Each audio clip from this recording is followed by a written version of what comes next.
Well, good evening, everybody. Oh my gosh. Thank you so much for joining me. I really hope that we have an awesome time tonight and you're ready to have some fun. Talk about some court cases, kind of catch up on multiple cases that have happened this week that we probably don't even know about. I mean, some of y'all may not pay attention to. I am Adakay. I am your alternate juror, and we're here tonight to talk about 4 or 5 different cases. And this is kind of like a weekend review. So grab your beverage of choice right now. Mine's a cup of coffee, decaf, and of course, water. I've got my little snack bar over here, and I'm ready to go. Oh my gosh, let's see who's here. Karen, thank you. Miss Kevin. Oh, thank you guys for joining. I am on 4. I am streaming live on 4 separate social medias. So all of them can comment, and I will see your comments. Mods, all we have to do is look for things that shouldn't be here. We don't have to worry about, time stamping or anything tonight. It's going to be an easy night for you guys.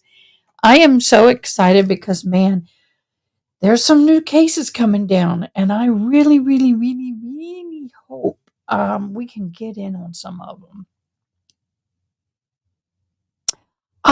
Well, I haven't been in Discord, but let me go check. I have been in and out of Discord. I do not. Where did she send it in Discord? I don't see anything from Ronnie. But if you can direct me to it, I see Karen. I see Veronica. Oh, that's probably her. No, that is not what I'm looking for. What I'm looking for is it will be June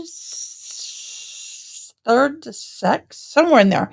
In June, there was a motion filed in the Baldwin case because they're trying to get Hanna or trying to force Hanna to testify. So, got it. So that's not exactly what I'm looking for, but I will keep that and use it. I've had this hair, can't catch it. Gosh, y'all, I'm looking at my YouTube down there and it looks good. My makeup looks good. Ooh, I love it when everything comes together.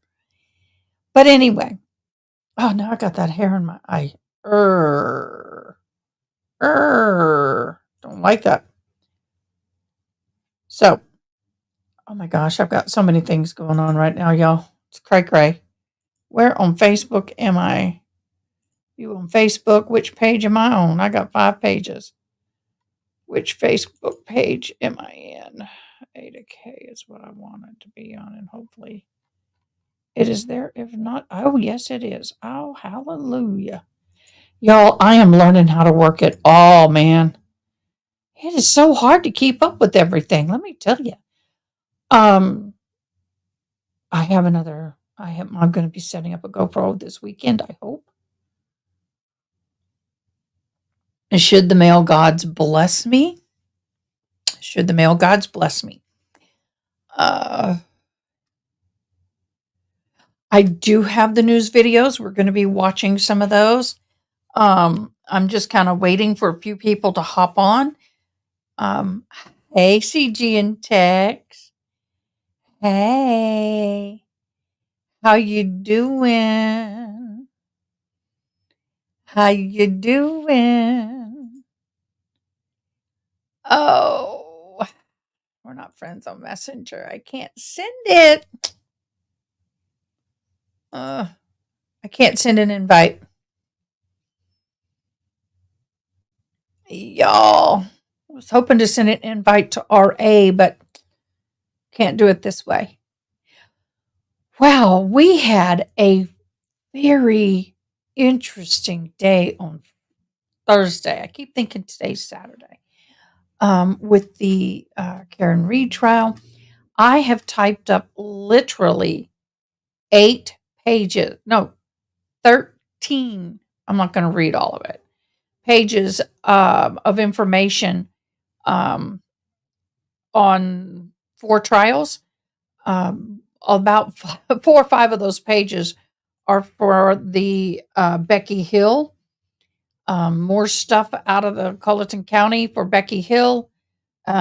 She was a county clerk for the Murdaugh trial, who's now being brought up on ethics charges.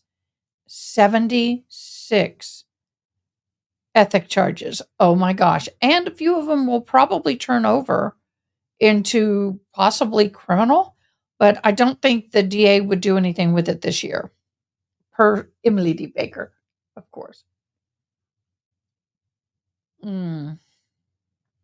Okay. Are you guys ready to get talking about this trial? Let's start off with. Wait, I got to get the PowerPoint presentation up too.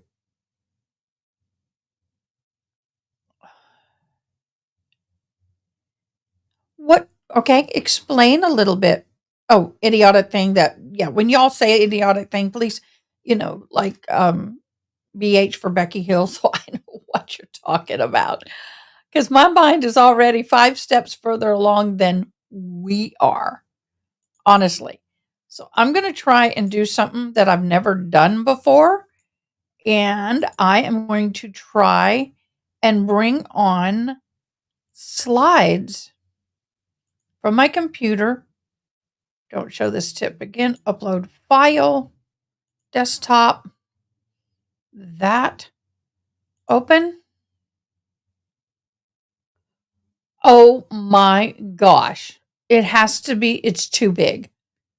Are you kidding me? I'm just going to do this. I'll share screen. I'll just share screen when we need to. How about them turkeys? I just got to get everything organized because I wasn't sure how I was going to do all this. I have spent most of today preparing for tonight. Okay. So let's start talking first about the one trial that we're all watching more than anybody is the Karen Read trial. And I have to tell you, I agree with some of the commentators that I watched today, and a couple of them have said strong possibilities that someone is going to federal prison, but not Karen Read.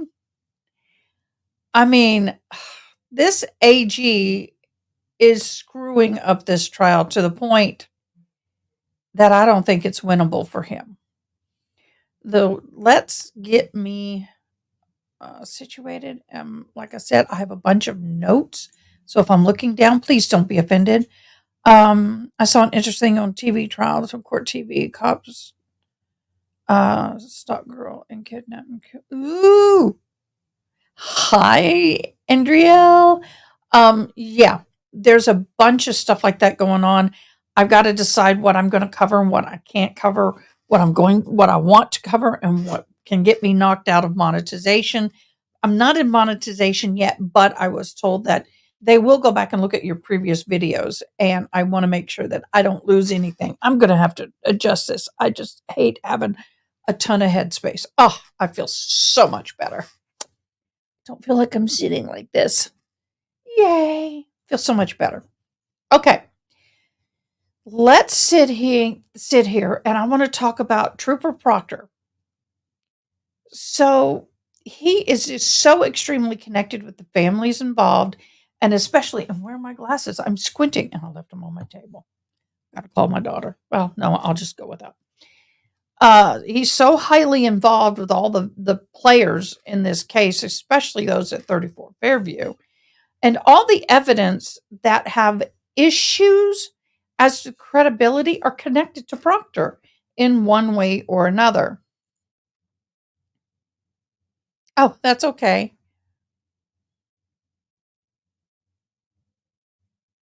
Yeah.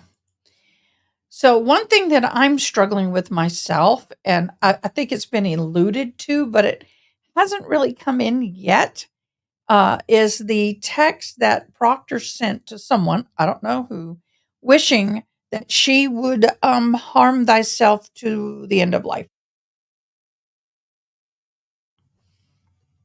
I think that is hideous.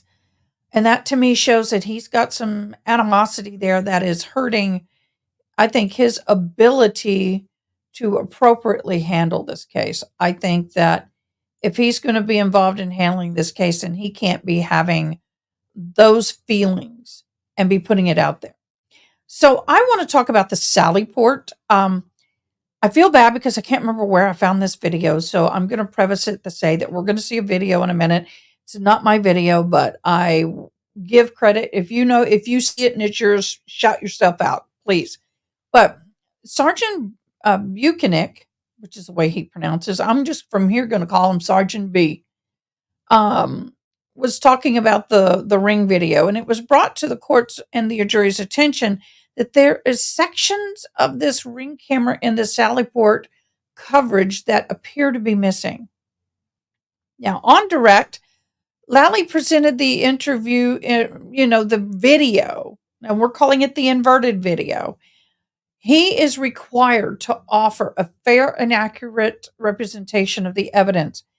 But Yuri knew the video was an issue. He knew that this was inverted, only to show the mirror image, and that was not in good light, thus making it appear that the jury were looking at the passenger side of the vehicle, not the driver's side. On cross, Mr. B was asked, "But you said, did you not, on direct questioning, this video was true and accurate representation of what you observed, but it would seem to the eyes without any explanation that you were looking at the passenger side, not the driver's side, and you never corrected that." Mr. B kind of hemmed and hawed, basically finally just said, "Nope, I didn't." That really set a lot of people back on their heels, to the point that this is now becoming the, I think, most viewed part of the trial. This was an attempt to leave a deceptive impression, I guess, before the jury, and that leading to believe that this was the passenger door that they were looking at, or, I was like, no. So the right tail light is out of view. Proctor and Yuri and others are in and out of the immediate area where the tail light is in the video, and it has a glitch, and a section is missing in time. So let me get this up on the presentation view. I'm going to have to show window. This, share. How am I going to do this? Let me move my thing over here, this over there. I'm going to put this in presentation mode. I know, y'all. I got to figure out how to do all this. Answer to our slideshow from beginning. But I didn't want to do that. I want to do this. I want to do that. I can't do that. So I'll just show this like it is. I think y'all will get it. So currently right here, we have the video. And it is, I can't do that because I'm too big. Let's see, I can do this one. Yeah. Okay, in this video, you'll see that there's a timestamp here of 5:43:34. Playing the video, I want you guys to watch this timer and watch the guy here in this cap. Remember, Lolly said, Mr. B said he had a black cap. Is this Mr. B? If you guys know, let me know. Watch this.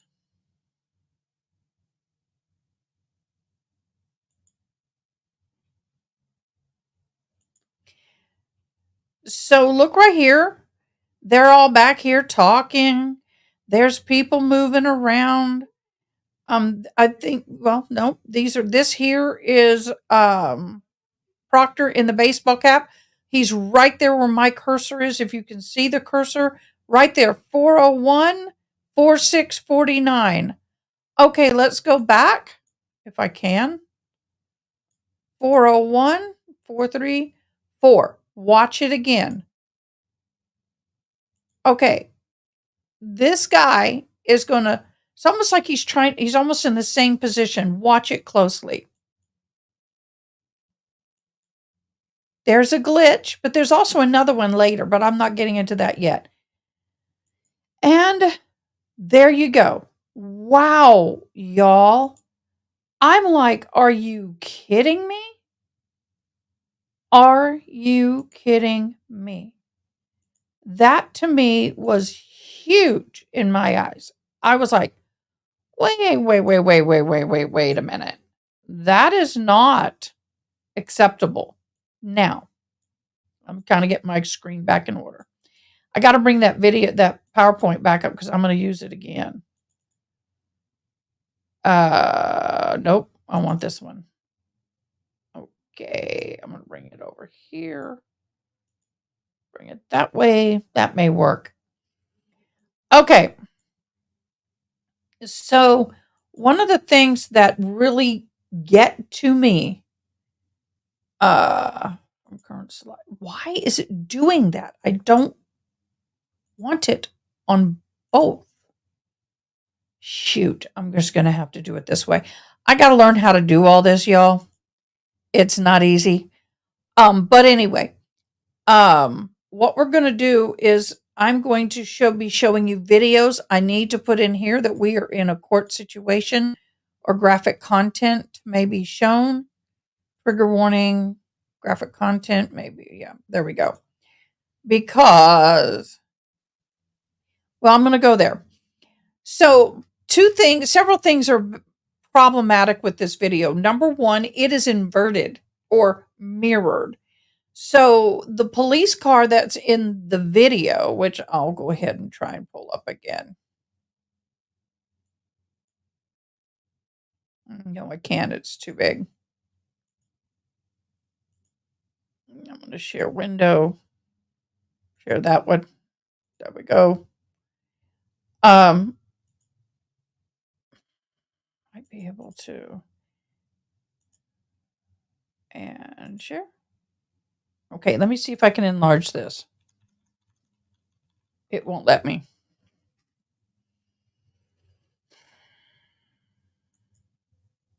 There we go. So the thing about this particular video is all of this is backwards. If you can, I can't zoom in on this, but these blue letters and the markings here are correct. They are incorrect where you see of 1-29-2022. Okay? So all the blue letters down here are correct, but if you notice, the police in this vehicle is backwards. In all the other footage and pictures and everything we have seen, it's in reverse. Karen Reed's vehicle is closer, the police car is further away. But then when you see the timestamp down here, the timestamp is correct. So how is an inverted picture? And once again, I am a photographer. I can go into very deep detail, but I'm not. So let's talk about this. So if Proctor was fiddling, so right here, I'll read the previous statement. The right tail light is out of view. It's over here by the door. You see my cursor. This is the driver's side against this wall. Proctor and Yuri were over here, and they were in and out of the immediate area of the tail light in the video. In this particular part of the video, there was over 3 minutes missing. The number 4 on the door is backwards, exactly. If Proctor was fiddling with the tail light in an attempt to alter it in any way, he is royally crossing the lines. And he's crossed the line that he cannot come back from. Now he is all in and must continue to cover up his butt. But, question, who gave the defense the video? The FBI. Remember when the FBI gave everybody the videos? Do you remember that? The FBI not videos, all of the evidence to both sides. There was, okay, we'll keep going because I can't skip ahead. Now, the missing videos from the Sally Port, John O'Keefe's home, the library, the Ring cameras from the neighbors and the homes of John O'Keefe, etc., all come back to whom? Proctor. Oh, Ronnie, thank you for saying hi. I have missed you, beloved. Welcome. And so, when Bukhenik,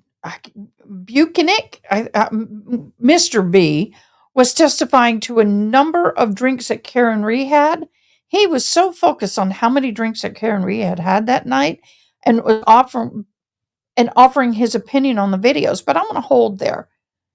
Why wasn't anybody else counting the drinks that everybody else had? And there's no actual proof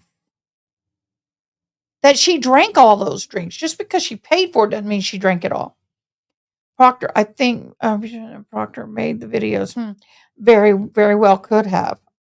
Very well could have. So when Butnick was sitting there testifying and he was asked about the videos, he was looking at the videos and commenting, giving commentary and opinions when being on the side of the prosecution when he was being questioned by them. However, when it came time for the defense to ask him very similar questions about the video, guess what happened? X-nay. He basically said it shows what it shows. Well, that is not proper for him to offer any opinion on the videos. That is not how you do it. It was okay for him to do so under direct question, but not in the defense's questioning. That is not proper in the court etiquette or witness procedurals.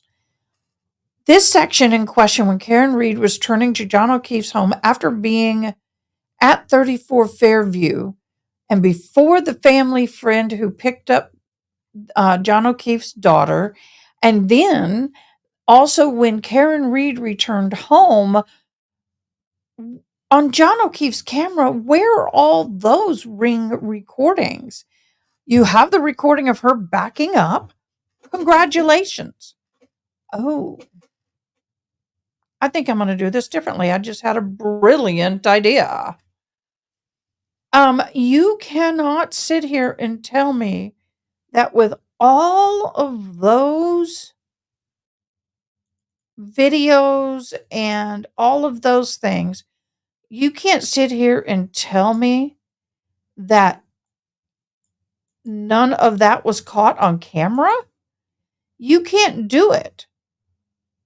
You cannot tell me that did not happen. Absolutely cannot tell me. Could it be possible that Karen Reed or Jennifer McCabe or Carrie Roberts actually did not look at the taillight? Because the video that they have of these three women is coming into the garage. They do not have a video of them leaving the garage. Interesting. Okay, I'm going to pause for a minute to read your comments. It was annoying that B was all willing to narrate the videos for the prosecution, but not the defense. Can't do that. It just makes him look unbelievable and very, suspicious. Miss K, he was up looking nervous and uncomfortable, and AJ isn't done with him yet. No, he is not done yet. And here's the thing. Proctor's not going to testify at all. Karen Reed was sitting, facing, kind of turned back in her chair, facing her parents were here. She looked at the camera, and went,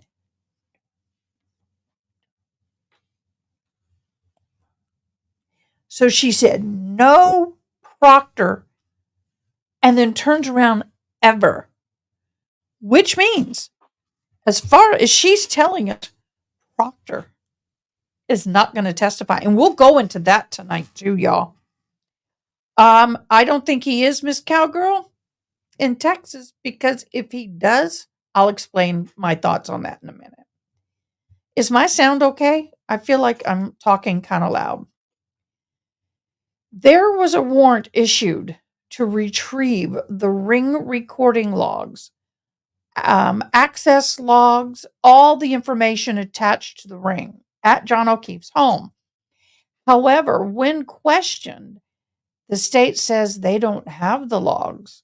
Then on however, the state doesn't have the logs. When questioned on cross by Mr. Jackson, they weren't presented with the warrant returns. Now, what is a warrant return?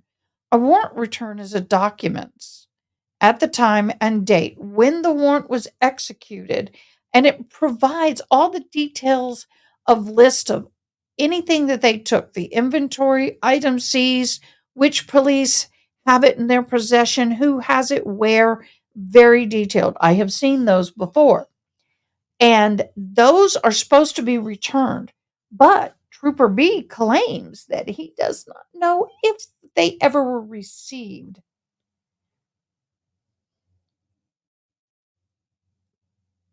Why did he question if he ever received them? Because the warrant and the warrant returns were never returned to him. They went directly to Proctor. Proctor has everything. He's Proctor's boss, and he's testifying in his place. Could the thumb drive have the full and complete videos? I believe very well possible. If the defense has the real videos, and extremely bad for the prosecution. If the videos on the thumb drive that Mr. Jackson presented yesterday is the original unedited version, then this is exactly what the FBI most likely have been looking at. And they are the ones who provided all this evidence to both sides. If it shows Proctor tampering with the tail light, then Yuri Bukhenik and everybody connected to the prosecution side of this case could very well be under investigation. No, and I'll explain why I believe not. AJ talked to a reporter on camera about Proctor testifying. I haven't seen it yet. Did y'all? No. I'll go into my opinion on that in a minute. Now, can the defense go into a motion and dismiss this case? Actually, if that is the case, that they can show that this is a tampered with video, they definitely can do that. If the video, if that is the video and it did not come from the D-Day and the Canton police, it were in the possession of the video, then Lally has an obligation to turn over the real video to the defendant, which they did not.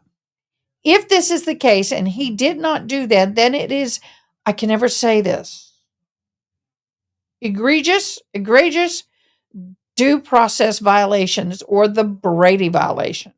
What is a Brady violation? A Brady violation occurs when the government fails to disclose the evidence material in favor of the accused.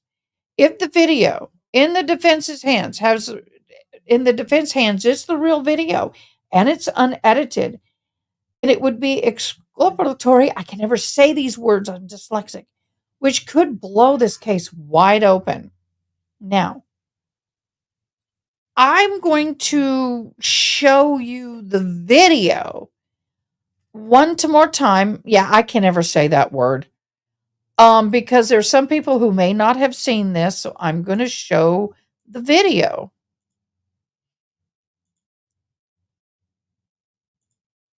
Okay, here we go.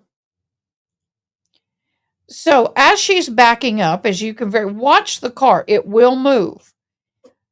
The passenger side right here is going to make contact with his vehicle, and it will roll a little forward. Now, it's hard to see in this video. It's snowing, but I've blown it up. And then as she drives away, once again, they don't have her. I'm going to stop right there. The white part is missing, but there is a white section there. And we're going to get a close-up look at that taillight in a minute. But if you notice, the red on top is there. The red on the side is there. So it's just a little bit missing. There's not a whole lot missing, right? Remember the video. I will be happy to show this again in a little bit. Okay, let me minimize it. So now we have the issue. Oh, that's not what I want to do. trying to get to the screen, to the pictures I'm going to show you guys in a minute. But I had to edit and crop, so we'll see how this goes. Now, I want to talk about the tow truck driver. Now, tow truck drivers have several procedures they're supposed to follow, especially when they're towing for the police. But anytime they get, I know I can never say that, anytime they get a vehicle, pick up a vehicle, they photograph the license plate and they photograph the damage. They photograph the vehicles before they tow and after they tow. Why? To protect them from getting claims. So people don't claim they damaged the vehicle. This tow truck driver, after dropped off and they pulled it into the Sally Port, which was a no-no, did not take all the photos he was supposed to take. What did he take? He took the photo of the bumper, front bumper with the license plate, and then he took a photo of the inside driver's side interior of the vehicle. They also take pictures of the mileage on your vehicle. Most, depending on where you live around here, they do. So they know that the car hasn't been driven or tampered with. But he did not take any pictures of the rear of the vehicle or of where the taillight was damaged or the quarter panel in the rear was damaged. He did not take any of that. If he had done so, all of that would have been in evidence. And it very well could have shown the taillight was cracked, not totally busted. Now let's talk about the fragments. The Kenton Police Department messed with the car, and found pieces of taillight over 4 visits to 34 Fairview. So they are being accused. Okay. They're saying that they went to Fairview, 34 Fairview. Now, my dates may be off. I'm going by memory, but I know it was 5 times.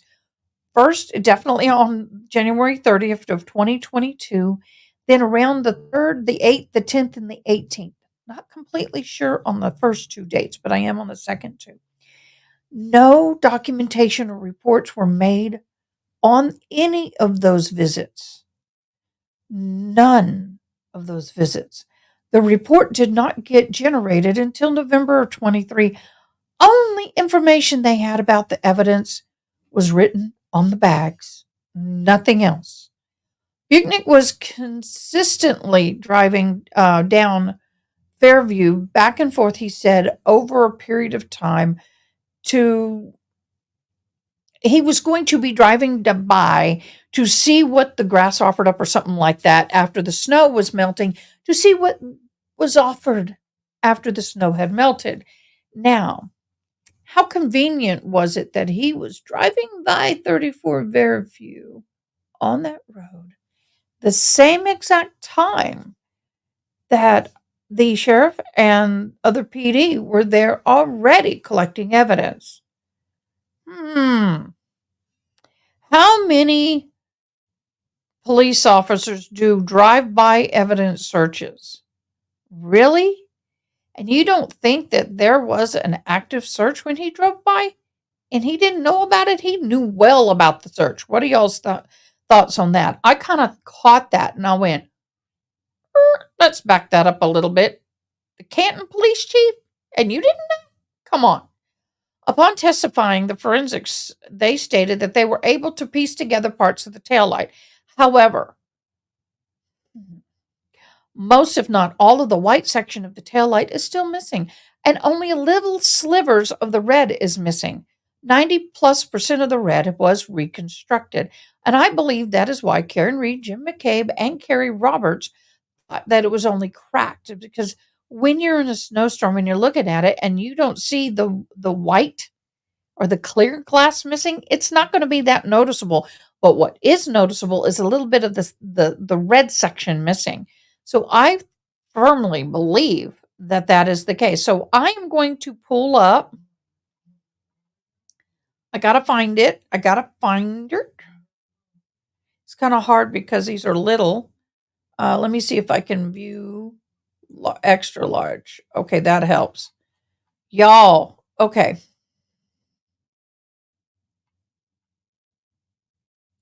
I want to bring this up. Let me open this. Why won't it open? Okay. Go big. I'm going to share this.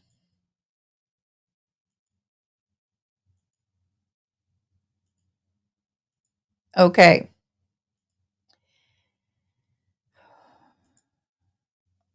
Let me do it this way. Maybe not. I'm just going to do the whole screen. Okay. As you can see here, let's see if I can enlarge this. Yay, I can. I'm sorry for the words, but here is where my hand cursor is the actual white area of the tail light. Now they're saying all of this tail light was missing. All was missing. Do you remember the video I just showed you? Do you remember the video I just showed you? That video showed much more red, especially on the side of the light, than what is being presented here. Well, I'm so sorry.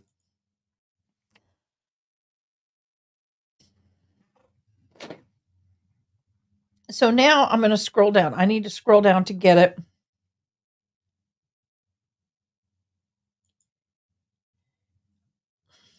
Here is an image of the car tail light reconstructed by the forensic scientists. And the one thing that is not there, and the only thing that is not there, is the glass. What is, why is it not bigger? Should be getting bigger.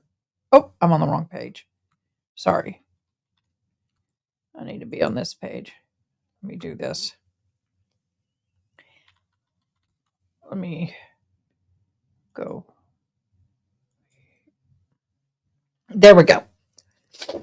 So if you look at it, see where my cursor is here and here? Those look like cracks when you put the brake on. All of this area here where my cursor is, white, clear, I mean, not white, but clear plastic. I'm used to glass. I'm old school. I apologize, y'all. I am very much old school. So I say glass, but it's really a plastic. This area where my cursor is most likely where the damage occurred when she backed into John O'Keefe's vehicle, hence why you don't see it in the snow as red. This little section here and that little section there are slivers. That would look like a crack with the tail light on. I have done body work. I was with a significant other for 7 years. He owned a body repair shop, a garage, and a used car lot. I did body repair.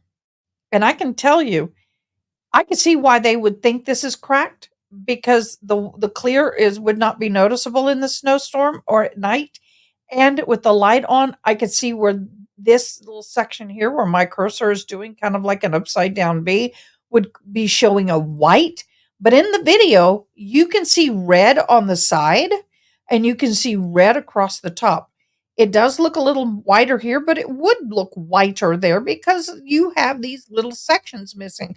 So, how in the heck is the entire 90% of the red section of this taillight going to be found only at O'Keefe's house? I mean, the Albert's home when she broke the taillight and drove to the Albert's home from O'Keefe's home, and none of this fell off in the snow in the blizzard? Y'all, if I'm on the jury and I saw that, I would be calling me some Shay because this is not correct. There is no way, no way. I'm sorry, in my humble opinion, with it put back together, I can see in the condition it was in, the condition of the weather, the women glancing, and the car lights being on, that it would appear like a crack. It was not obliterated as it shows when they bring it in and photograph it after it. I humbly believe that somebody messed with it. And there's another piece of plastic that it's a round piece of plastic that they showed. I don't even know where that came from. They have never explained that one to me. Now, I want to talk about the dog bite. At first, I stated that if the injury on John O'Keefe's arm were not of a dog, and I questioned that it was, partially because I hadn't seen the clothing. I said it potentially could have been from the cocktail glass because it was broken. And if you look at the ridges, if someone is in a fight and they're hitting, I could see the punch and the drag. I could see that. But once again, I said if this had happened that way, then the jacket in and of itself would have tears in it. I needed to see, or the hoodie, and I needed to see the hoodie. Well, now that I've seen all that, and that said, after I put the images of the arm in Photoshop and really looked at them, I can see how very well it could be a dog bite. However, I believe they are, this was, the dog had bit the arm in a bent position, in a protective position, like he's protecting, because the way the bites hit and drag to me, and then it looks like paws. And let me tell y'all, I'm a dog groomer. And that hoodie he had on was no thicker than the shirt that I'm wearing right now. And I have had every dog from the Mastiff to a Chihuahua. And if their nails and under aggression, especially your German Shepherd's nails, will definitely cause some of this damage along with the teeth. That is my understanding.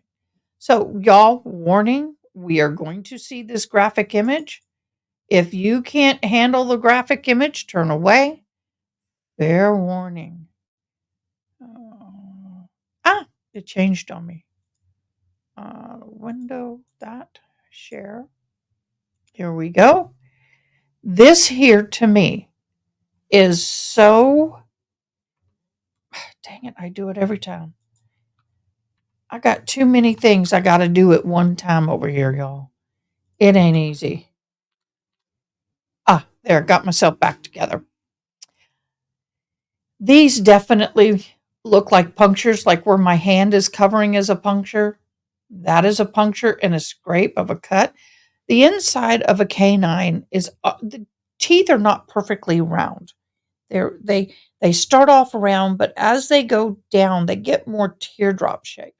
And on the back of that is a little sharper than the front. Guarantee it. Guarantee it. I have been bit many a times. Dog groomer for years. I've done a lot of great things. So with that, if the arm is bent, then over here are the upper teeth and the jowl pulls, possibly, or over here. But this very well could be lower teeth. But I do believe it makes more sense when you look at the shirt that the arm was at least in this kind of position. It definitely was not in a straight position because the dog would be pulling out. It just doesn't appear that way to me. Okay. The prosecution does not want the defense to call a dog expert. Why? Why do they not want them to call an expert? Can anybody think why? I can. If the dog expert is called, then they, how do I put it?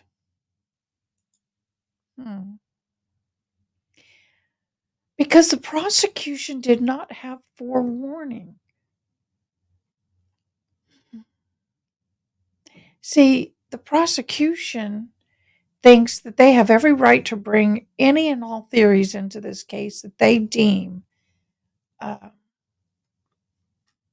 logical to convict her. But they don't want the defense to bring in theories. to contradict them. And the defense have every right to bring in an expert to challenge their experts on the prosecution. Now, it doesn't matter if the medical examiner or the Alberts claim it wasn't a dog bite. The state has the right to put their side of the case on as just as much as the defense. Personally, I would be thrilled to see a dog expert come on. And even the medical examiner, they don't have a whole lot of experience in dog bite wounds. Why? Very seldom does someone get killed by a dog. Usually it's a child. Now, if you go to an ER room and you talk to an ER doctor, a lot of them actually have a lot of experience with them. In fact, it was funny when I was dating my ex-husband. Anybody know what sugar gliders are or flying squirrels? I had rescued these flying squirrels from a bad situation, and they told me they were two females. No. And they were very friendly and climb all over you. You could throw them or they'd glide. It was great. Until one I reached in the cage and the female bit me through my thumbnail into the bone and cracked that bone. I mean, you heard the crunch. Well, my ex-husband was going through med school. He was at the very tail end of med school and convinced me to go to the ER. And he thought it'd be cool because they had a doctor in the ER who was a bite expert. And he had wanted him to see this flying squirrel bite because he probably hadn't seen one of those. And let me tell you, when that guy came in, he was so excited. He was giddy. So the ER doctors are going to be a better, well, depending on where you live, but a better judge of this than a medical examiner, in my humble opinion. So the DNA on these bites, I immediately said that pig. Are you kidding me? I was kind of shocked. But then as I came back and thought about it, I realized that that's very, very actually plausible because I talked about later in one of my shows that it is very natural for people to give their dog raw hides to chew on. Although a lot of them are very dangerous and not safe for your dog, that's another show. But they give them hides that are flavored, and a lot of it is pig hides, pig ears. And in fact, the byproduct on all that is pig. So the byproduct of whatever chewy, if they did give them, which I would believe because that breed loves chewing, all breeds do actually, then when the dog bit, of course pig DNA is going to be in the bite because it's in the saliva, it's on the teeth, it's in its mouth, it's going to transfer. Now, if I was the defense, I would bring information on this. There's a case that pig DNA was found on a victim, and they were able to prove it was the dog that did bite him because of the pig DNA, because the dog did eat and chew or whatever on pig's ears. Now, it has been proven, and case studies have been proven and shown that pig ears also can cause aggression in dogs. And those who are especially prone to aggression become even more aggressive. Did y'all know that little fact?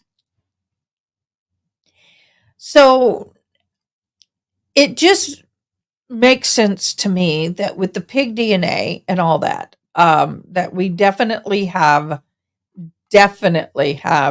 a dog involved. There's no other way pig DNA could be brought into this at all. Now, we're gonna start talking about the shirt. Once again, um we are going to have um trigger warning. Just say that. Trigger warning. For those of you who can't handle the sight of blood, trigger warning. Share. I'm going to try and blow it up a little bit. I'm figuring it out, y'all. Okay. let's share screen. Add to stage. I want to make myself a little bigger. Maybe not so big. No, I don't want that. I got to learn what works best for this. Let me do this. Let's see if this works better. Yeah. Okay. Multiple things about this shirt. Let's look at this shirt. First of all, someone wanted me to explain this. When you are a first responder, EMT, medic, or anything like that, and you have a victim that's in the condition he is, as soon as you get him into the unit, you're going to start cutting clothes off. So the cut following my hand is cut, and these coming down here and this coming across here were cuts that were made to remove the clothing or to at least expose. Now, he's still going to be laying on it, but it's going to be laying on the gurney and he's going to be exposed. Okay. Now, this is going to be an interactive part of the discussion if it's okay.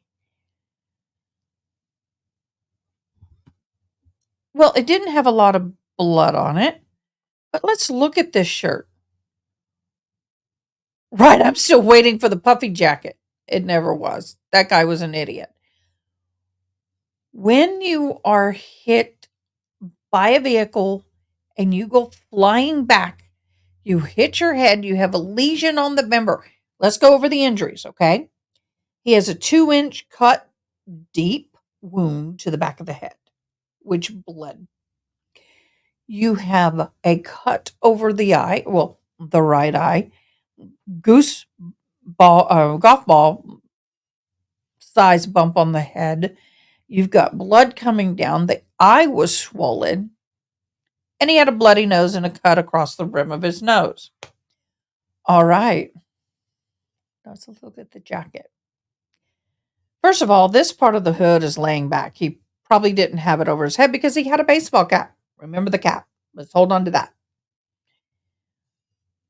One person, like you just said, doesn't seem like a lot of blood. Well, what's going to happen is that the blood that's on this shirt is actually going to dissipate a lot because why?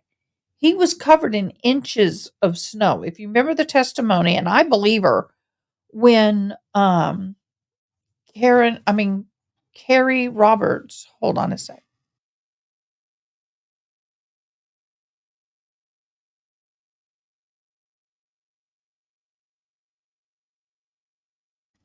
So when you are, where was I? Oh, the blood. Remember Carrie Roberts? Matt, can you close the door all the way? Remember when Carrie Roberts talked about when she got there, she removed 3 inches of snow from his face and dug his head out of the snow? So what's going to happen is that the snow is going to, as it's on there, it's going to dissipate it a little bit. Okay, it is. But let's look at this. You have blood around the collar here. You have blood here on the hand here, and the blood is going down the shirt. Explain to me, please, if he's hit by a car and he's thrown to the back and he's laying there, any blood on his face or head are going to roll down towards the ears. I've seen people with their ears full of it, pulling in their ears. It's not going to be on the front of him. Why? I don't know about that, but listen to this. When you're in a fight and you get a nose injury or a cut above the eye and it bleeds and you're defending yourself, where's the blood going to flow? Straight down. This blood pattern I have seen time and time again when people have been in fights, barroom brawls, etc. This here is fight blood, what I call dribble. This was because he was standing up when this blood got on the front of the shirt. He has no injuries. And the injuries to the arm are on the outside of the arm, not the inside of the arm. He does no other way that in this scenario that the blood could get on this shirt right here if he was not standing up. I want them to explain it. I want a forensic pathologist or whatever you want to call them to explain to me how in the blasted Sam bleep does this happen. It can't. I just made that up.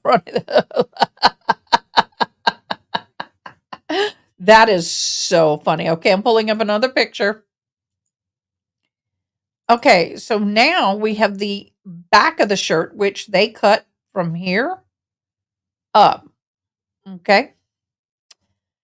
You see blood here on the back of the shirt here, but you don't see a whole lot here, and then you see some here. Why is that? If you take this shirt, this line here, like, do you know how when you have a shirt down and you fall and it crunches, it can crunch up under you? If you're dragged, it crunches up under you. Mm-hmm. Oh, shoot, it's not there. Let me add to stage. There we go. Sorry, let me do that again. Here's where they cut. Here's the blood. You see a hard line here and a V here, and it comes down and it does this. Explain. I don't.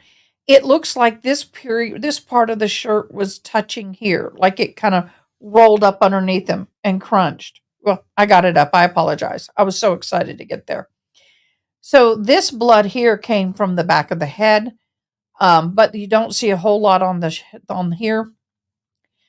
The pooling of blood would have been in the grass and the snow, and because he was laying in cold weather at 15 degrees with cold snow on the back of his head, it would have stopped the bleeding a lot sooner than if he was laying in 110.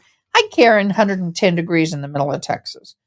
So I see where this shirt very easily, you can see the void of blood here.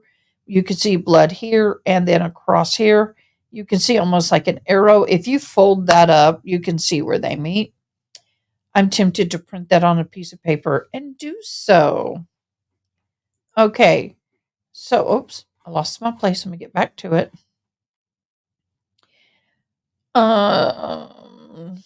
Let's skip that. Okay. Let's just look at the arm and see this, because this to me is a lot more telltale than a lot of other things I have seen. Okay. And I'm going to go ahead and remove myself. I want you to see this. This right here is where the cut line, follow my hand. This is the cut line from the paramedics. Now, unfortunately, there appears to be a tear here. It could be either the scissors that snagged or another hole. But I'm going to blow this up again just a little bit. I may have to move the picture around because I really want to get close. Yeah, I can do it. See this right here? This is a puncture and a double puncture. Oh, I can just do that. Woohoo! Every one of these shots, and we have better close-ups, are punctures. Even here and here. To me, that really goes with the pictures of his arm. Of course it will, because a bit through the shirt. But one thing that is not being shown here is the fact, I'll show you this one, is the fact that when they photographed all of these pictures, guess what was sitting right next to it? Other evidence. Y'all didn't even clean off the table and separate the evidence. I was like, what? Okay, here we go. So, no, I wouldn't drench his jacket first before pulling on the ground, before they pulled on the ground or the basement floor. If they didn't yank it off of him, then it would have been packed.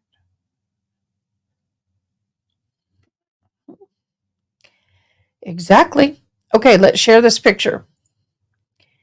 If you notice here, this is a really good image of what a animal bite, not just dog, but dog in this case, animal bite looks like. Even my monkey has been playing and snagged me through the shirt. Here's your puncture and here's your pull. Puncture and pull. But He had to have died pretty darn quick after these punctures were made because there's not a lot of blood evidence on this jacket from the bites. There's just not. I'm going to put this up because I think it does demonstrate the back of the jacket like I would like it to. Oh, let me put it up. Okay, it's up. All right, let's do this. Okay, do you see what I mean by this area? This is wrinkled. All of this area is void of blood. Now, oop, didn't mean to do that. Uh-oh. Let me get it up. Nope, that ain't it. Okay, I need to share that. I apologize. Somebody was talking about a lot how he had lost so much blood, but there was no evidence of that much blood on scene. When they say he had lost that much blood, guys, technically you can have an internal injury or you can lose a lot of blood on the inside of your body and it pools in the cavity and in your body. You can lose a lot that way, but what they mean by the loss of blood is it's no longer in the veins and arteries. It's in the cavity where it should not be. There may not have been a lot of blood outside because they said when they excuse me, when they said they did the autopsy, they had a lot of blood pooled in the cavity, the abdominal and the chest cavity of the victim. So there may not be a whole ton of blood externally, but there was a whole lot of blood pooling internally. And with the snow and the cold, it would freeze up real quick. It would not bleed out as much as if it was hot and warm. The gash of the back of the head would have bled as long as he was alive to pump the blood. But also, it would have the moment his head hit that cold snow, it would really slow down the bleeding a lot. Okay, here's that shirt again. Let me bring it into full screen. Here's my mouse. You can see it. Here you can really see the wrinkling I was talking about before. I just wanted to show you that. There are two areas of a tear here. I'll be honest, this very well, and see how straight those cut that's a cut. That could have happened. I've seen similar things when we've had to remove clothing and it's all bunched up and we're in a hurry. So yeah, it's not unusual.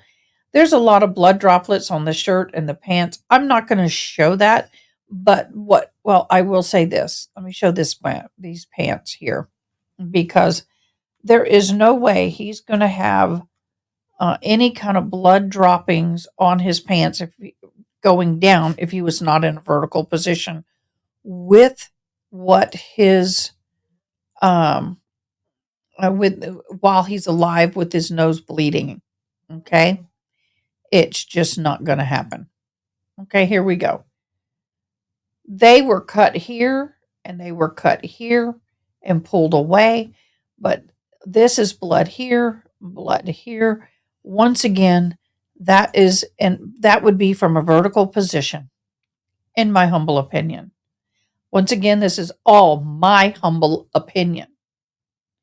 I am not a lawyer. I am not an expert in all this. I do have a lot of knowledge about things, but this is if I'm a juror and I was sitting on this case, this is my life experience coming into play and how I would be thinking as I heard this information.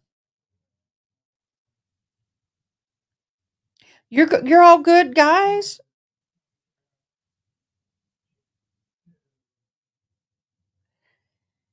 They stripped the clothing off of him pretty quick.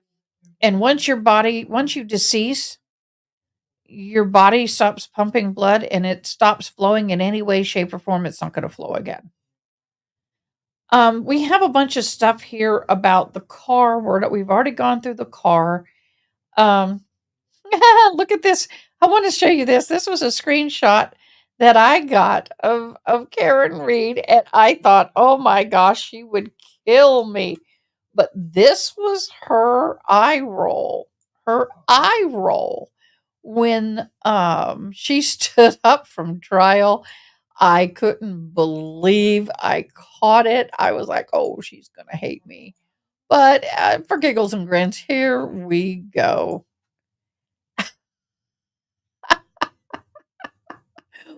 Oh, poor lady. Oh, poor lady. Being on camera that whole time is horrible. Okay, so the pictures are out of the way. We have some video to show. But that's two other trials. Okay, let's keep going.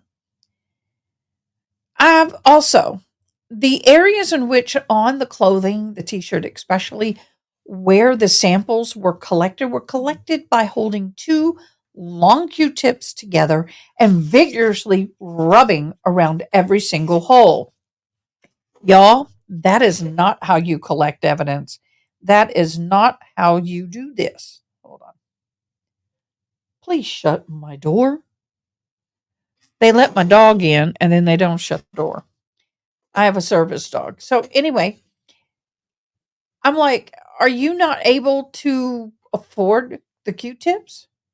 You should each spot should be labeled or numbered A, B, C, 1, 2, 3, and each one should have its own swab. Its own swab. I am very much frustrated with the lack of quality of these experts have shown in their evidence collecting. Now, let's talk about the hat. The hat looked pristine. No mention at any time of where they actually recovered the hat. They have a photo with the hat in the snow, but there are no photos of the hat with a ruler with a red, yellow, green, orange little flag.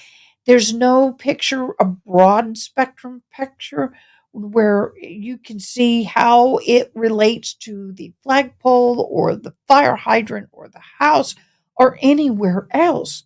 There is no reference to the location and the victim at all where the hat was found. When was the hat found? They showed the hat yesterday. And it was like, pull it out of the bag. Here's the front. Here's the back. Put it back in the bag.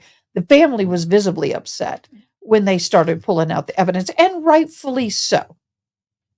Rightfully so. But I was like, cap, hat. Uh, yeah, Mr. B showed it off. But also, where was the blood? If he was hit with the hat on, which I don't believe he was, then there would have been blood all over that hat. It would have actually held and soaked up a lot of that blood. Now, here's another point. A lot of times your hair is good at absorbing blood. So it does not surprise me that his head was probably full of blood, just absolutely engulfed in blood. So I have questions about that hat. It looked too pristine. But when the prosecution was going through the information about the Sally Port and asking Mr. B about the time and all of that, I wonder if the jury really caught the amazing job the cross Mr. Jackson really did concerning the inverted video, which Lally knew but didn't tell them that it was inverted. Would the jury be able to trust Lally after this? Then the jury is the jury thinking that this isn't real? Mr. Lally, are you lying to us? Are you trying to pull the wool over our eyes? What is going on here? And honestly, I believe the case is done at this point. I believe Lally just blew this case up. Well, baby girl, I know you want to go home. This actually should, when they produce this evidence and say, out. Lay down. Thank you. When they produced this evidence and brought this evidence forward, they should have told the jury and everybody there, guys, this video is an inverted video, meaning what's left is right, what's right is left, what was forward is back, and what's back is forward. And they should have explained that. But what they could not explain away is the timestamp. And Mr. B was not about to even acknowledge it. He in fact said, I can't see it. I can't read it. I can't see it.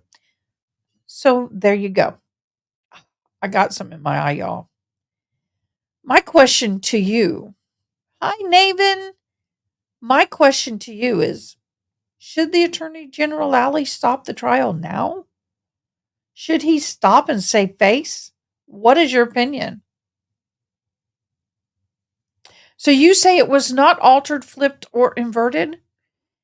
Then I want you to go back and look at the video I have of a close-up of a lot of the stuff in there. I will gladly, Naven, gladly hear what you have to say on that, because I have to say that I'm a Photoshop expert. I was a photographer, videographer. I know my stuff in this.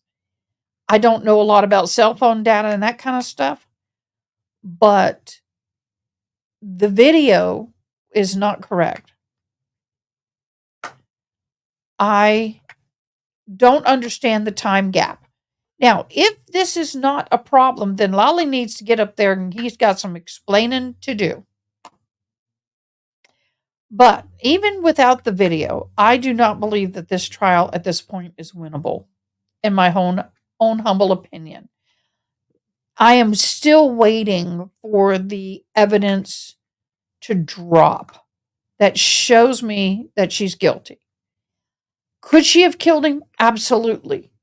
But once again, I'm sitting here innocent until proven guilty with the evidence before me. There's been women and men in relationships, and the women have killed husbands over a whole lot less than she's being accused of. That is so very true. One thing, and I say this with very, very, very, very cautiously.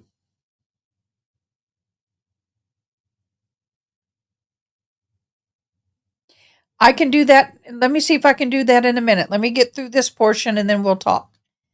The strong possibility of someone going to federal prison other than Karen Read getting convicted is high as far as the federal investigation and what I've heard.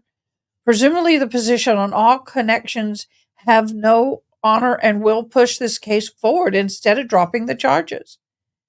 I wonder if they realize themselves that they're the ones who are putting themselves in trouble. Save yourself and forget about the trial. It's over. That is something that has been said by many. That has been said by many. Should they start prepping for mitigation and sentencing for themselves? If they have any hope of surviving the federal investigation, then they need to stop this prosecution.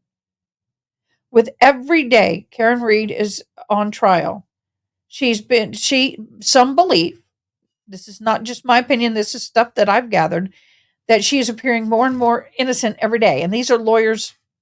These are not conspiracy theorists. It all has hinged on the video and what's on the thumb drive. If on that thumb drive it shows that the video that was showed by Lally is accurate and correct, we're good. If I don't have it hooked up yet, I got to put a wire in. So let me set it up before y'all call. If on that video, on that thumb drive, is a video that shows differently, it's over. Proctor should go to now this is an if what's on that thumb drive stinks the prosecution and shows either tampering or the video was not inverted and all of this stuff, if it shows tampering, then Proctor needs to go to the feds and throw himself on their mercy to minimize the damage.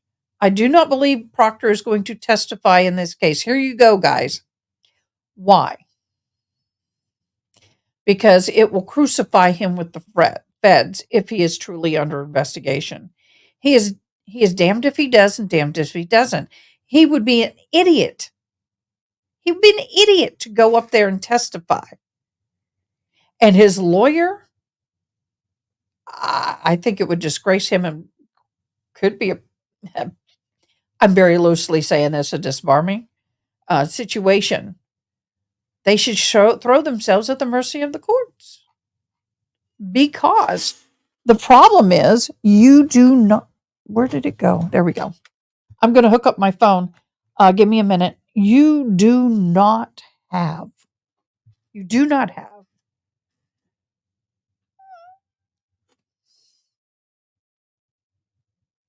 hold on a minute.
Shoot, I'm muted. I'm just saying the lines are open. If I was on the jury, I haven't installed that device yet. If I'm on the jury, I have not seen anything that would bring me to convict beyond reasonable doubt. Navin, I am ready for you. Eyes ready. I am actually seeing, oh, y'all, I am on, what is it called? X? Twitter? No views. No views on Twitter. Let's see if I had any views on Twitch while I'm waiting for Mr. Navin.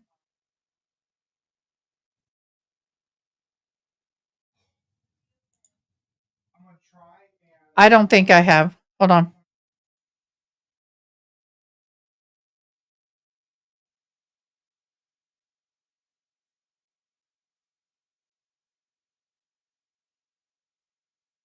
My son has that wonderful round voice that travels. I have one view. Yay! Oh, y'all, it's just hard getting out there on all this stuff. Oh, you want, oh, you, my burner phone, 830-510-3408. Or do you want to come on? Let me give you the link to let me do that. Let me give you the link. Whoops, didn't mean to do that. Let me give you the link to the stream live like we did the other time. I think it'll be better. Let me do the invite. Please, it's going to be up for a very short time, very short time, and then I'm gonna delete it. There you go. Grab it quick.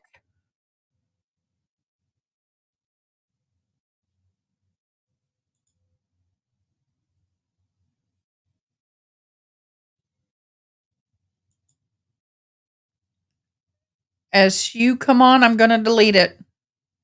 It is in the comments. So I'll wait for you to come on that way. So I think Monday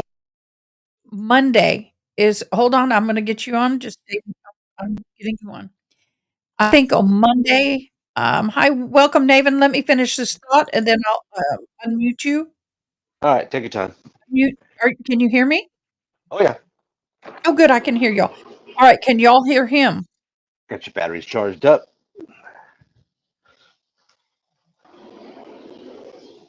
Yeah, they can hear me.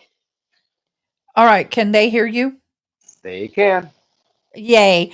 Okay. Let me finish this thought. If Take your that time. thumb drive comes back Monday to be a dud, for lack of better terms, then I'm going to believe, I think the prosecution has a chance. But if there's something really big on that thumb drive that blows their case out of the water, I think they're done for. Okay, Mr. Navin, you are on. Welcome. You dropped out a little bit. You're back. Okay. Hmm. Welcome, welcome. Okay. I took a sip of coffee. Okay. Yeah. Great. Okay. Yeah, I want to explain my comment about the video, about the Sally Port video. Yes, Yeah. please Yeah. do. Okay. So I'm saying it was not inverted, which means it was not altered as a matter of post processing. I mean, you Photoshop, you know about post processing. You may take some photos, you bring them to Photoshop, then you do things to them. That's post processing. Um, Same with video. Um, this, yeah, there's no doubt that is uh, the image appears horizontally flipped, but it was captured that way. It was set up that way. Whoever set up that goofy surveillance system, whoever set that up. And you can do this. You can set it to upside down because sometimes you hang the camera from a roof, and sometimes you hang it like on a Hmm. shelf, and so you can set up the orientation. I don't know what they were doing, why they did it. I don't know, but they set up to capture that way, and that's why if it were actually inverted by something nefarious or something, then after the fact, like then the timestamp would be also be flipped, and it's not. It's obviously not flipped. So the prosecution handed it over in its form that it was collected. In other words, as it was captured. Didn't do anything to it. Didn't invert it to do anything, make it look crazy. Where he failed, which is a huge blunder on his part, is he failed to explain it. Well, And I agree with that 100%. it could be that he's overwhelmed. He's one guy. He's taken on three attorneys with a team of research people and all this stuff. Probably had it in his notes, and he failed. I don't know why. Well, it was a screw up. It was a big screw up. He should have. I don't know if he just slipped his mind. Why he didn't explain it. Now he's got to clean that up. But the point is, if he had just told people, look, this thing was set up, and whoever set up the surveillance system set up to catch or mirrored, which you can do because it gives you those options, and he either did it by mistake or whatever. That's how it's captured. We presented it to you as it was captured, and if this had been a nothing burger, there had been a zero. People said okay and moved on, you know. But the people on the Well, and blogosphere I making don't this disagree big with this. that. But Go what ahead. I do struggle with, and I'm playing devil's advocate on both sides of this coin. That's what I'm here to do. Right, sure. But what I do struggle with is that time jump. Did you see Okay. the video I played earlier? Yeah, there's time jumps. Now that also, again, this is stuff. This prosecution has had 2 years to work on this stuff, and they should have either had some people looking at it because these are common. This isn't something you wouldn't expect. Uh, being seeing gaps, and again, it depends on the the fidelity and the soundness of how their system is set up. If it's set up hardwired, you don't get much. You don't get any frame drops. You don't get many frame drops at all. But you just had some frame drops here in your stream just a little while ago. There's a Right. freeze, but you're going through. Okay, it's easy to explain. You're on your device and you're hooked up probably Wi-Fi to your network. It's going through the network. It's going to YouTube. Then they have to do their thing. It's got to come out to the people. So frame drops and freezings and it could be it could be a bandwidth issue. And if this is a Wi-Fi camera, which it very well could be, well, that would go a long way to explaining um, any kind of frame drops. If it's not like 6 minutes, 8 minutes, 10 minutes, but It was there's that. 3 minutes. But Well, here's my question to you. also on that point, these things are set up, as you can tell. They're There's so much to this. They're motion activated and then deactivated after a certain period of time of it doesn't sensitive Right, exactly. motion. I was going to say And there, they some of are these motion and, activated. and some motions are infrared censored, and some look at the pixels and you set a percent number of pixel changes in the image to say that there's movement. In other words, it's a soft copy Mhm. motion sensor, if that makes any sense. So it's not, there is no motion sensor like an infrared or anything like that. It look the software is looking at the image, and if it appears the same, and not many pixels have changed, not enough, not significantly enough pixels have changed either in, you know, tone or RG, the DN values, the RGB values haven't changed significantly enough to where you set the threshold. This says, okay, well, there's nothing, and so it stops. But then it picks right up again because there is enough. And I've had a surveillance system do that to me. It was irritating because I'd set it too sensitive, and then some Not leaves moving sensitive around enough. or a cloud going by would be enough. You know, that's not motion, but it changed the scene so much because it was a real windy day. It was also sunny, and a cloud goes by, and my thing kicks on because it's cloudy. So that's not motion, you know. So I change it, and then all of a sudden I'm getting these drops and gaps and stuff. And all of a sudden my mom just appears out of nowhere. I'm like, where'd she come from? You know, she all of a sudden she pops up on the camera, you know, because it's a lot. So I guess my point is there's a lot of moving parts in this stuff, and they should have known these were going to come up, and they should have been prepared. Even though he's just Lally, he should know better that time gaps need to be explained. Um, in Well, horizontally okay, split you videos. explain the time gap, but I have a question for you, and I'm playing devil's advocate. The gentleman in the picture barely glitched, but the time jumped. Was he standing Yeah. in that exact same position? Uh-huh. But that could Did be a he? bandwidth issue. If it's Wi-Fi, it could be a bandwidth issue. Could be that something happened. If it's Wi-Fi, if it's hardwired, I wouldn't expect that at all. But if Well, it's from could and once again, um, some of this information is not vetted, right, but from what exactly. I understand, that that somebody in the police department or something said it was hardwired. Could be wrong, Well, yeah. but that's what was stated. If there's hardwired, you should almost have zero frame drops, and obviously your if it's hardwired all the way to the encoder where it's being captured. Now I know if it's going to a cloud, that brings up another deal, you know. But if it's being streamed to a cloud, then there's a problem. There could be a little hiccups there. But most of them have DVRs, digital video recorders, in the office, and it usually it's encoded Mhm. directly. I would expect the police department for sure, especially in a Sally port where they're bringing in crooks and things like that, to be hardwired. But we just don't know, Exactly. and Well, be also Ronnie be brings up a good encoded. point. Go ahead. I would also expect the video to be encoded because a lot of this stuff is sensitive in nature. Then to be encoded directly to um, a hardware disk, hardware drives in Mhm. on site, and that would eliminate bandwidth issues. That eliminate a lot of and if it's hardwired directly to eliminate frame drops. It's such a. Have you seen surveillance video, and it's so smooth? It's almost like you're watching it in real Mhm. time. It's like there's no artifacts, no compression artifacts. Mhm. I see a lot of crap. I see a lot of crap Mhm. in this video. A lot of junk. A lot of junk. Oh, it's Tell, horrible. It's tells I've me, said that day one. This video, their video and their technology is crap for yeah, what it it tells me should that be. they went on the cheap on this thing, Oh yeah. and, when they set this thing up, and that might be okay for their lobby, but I don't think it's okay for Sallyport because that's where you bring in people who are a pretty agitated state because they're being arrested and they don't want to go to jail, right? So they might put up a little fight in the Sally Port. They don't want to come out. They want to come out of the car and start kicking. You've seen cop videos and stuff. Or even They more get, importantly, little baggies of drugs fall out of their pocket and on the ground, uh-huh, and this that's kind of right. camera ain't going to pick it up. They ain't picking up nothing, No. nothing. Here's a good comment from Ronnie. I am a layperson sitting in the jury box. I am not familiar with the cameras and software. I would not know all of what Naven is speaking of, basically ins and outs. And that's my whole point in all this. You Hmm. know, if So they, explain it. as a juror, I'm sitting there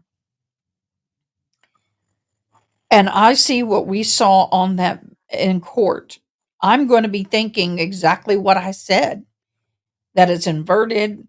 They knew about it. It could be altered, the time jump. And I mean, none of this explained. He should have had an expert come on and explain this video before or right at the onset of introducing it, Yep. and Or at least the explain and technician, pull these out instead of who trying to set pass it it off. up. You know, Yeah, just he at least a didn't. technician. You don't need an expert.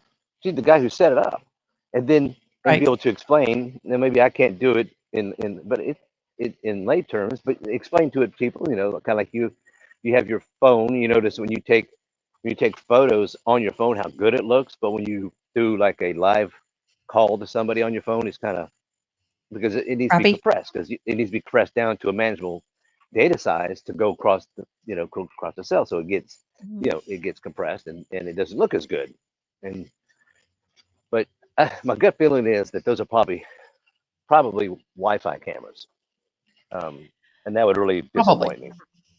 And it may be the ones that I have on the front of my house, which are not that expensive because Yeah, people right. steal. Yeah, they probably got Amazon, probably $29. It might be a goofy webcam they just glue double sticky tape up there. Who No, knows? With my this cameras are a outfit, little more expensive than that. jeez.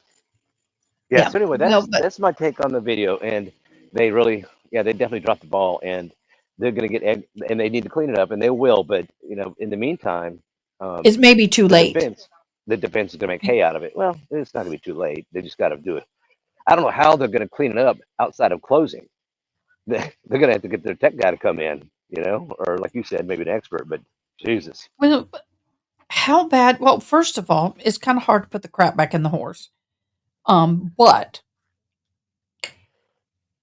with what you have seen so far, what is your opinion? Because it has been very difficult to. I've had this hair on my face. I well, can't find it. I think last time we What is your talked, humble opinion on this as to if it was called right now to go to jury and you were I on think the last jury, where would your view be? Yeah, I think last time we talked, I said I was waiting for the tail light. I said you asked me what I needed to be more one way or the other, and I said I need to see the tail light stuff, and I need to see the ME report, the medical examiner. I need to They hear from haven't that been on. person. Well, They I haven't been don't. on Has yet. the No, ME been on yet? no, not yet. I didn't No, think so. he's scheduled, but and they got to put the rest that Google search, and they'll do that. They'll trust me. They'll take care of that Google search. It was not 227. But right now, with the taillight pieces, I don't think they were planted. The video shows that the car got into the Sally 4530. By that time, they'd already begun searching out there at Fairview and finding pieces already. So, I mean, they didn't need to they didn't need to start busting the thing up and Mhm.